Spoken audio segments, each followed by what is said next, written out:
रुसवाई कवनो बड़ी गुण बातोरा में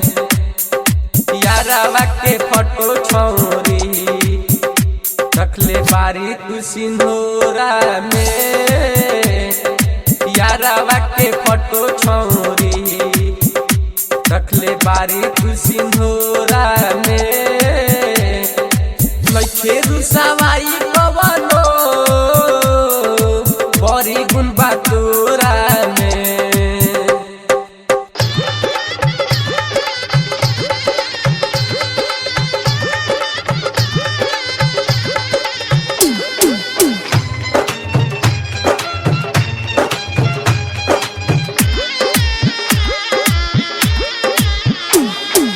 परी का बड़ाई गोरिया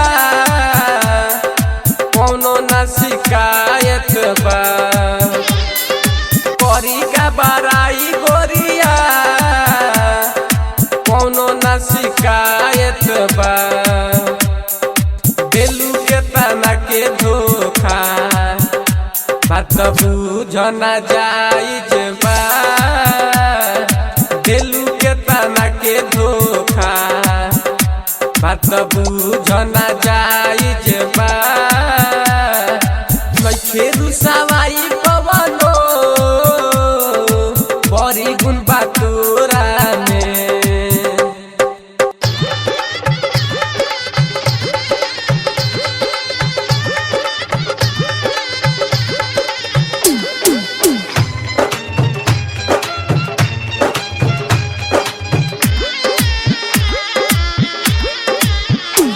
कहले चंदन विकास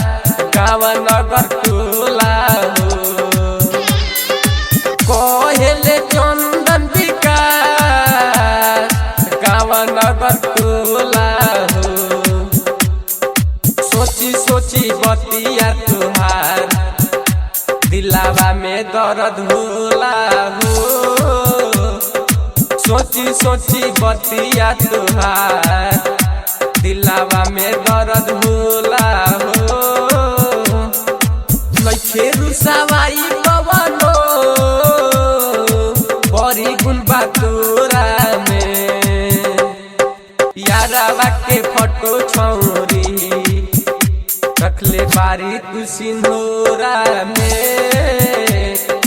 यारावा के फोटो छौरी रखले बारी तू सिंदूरा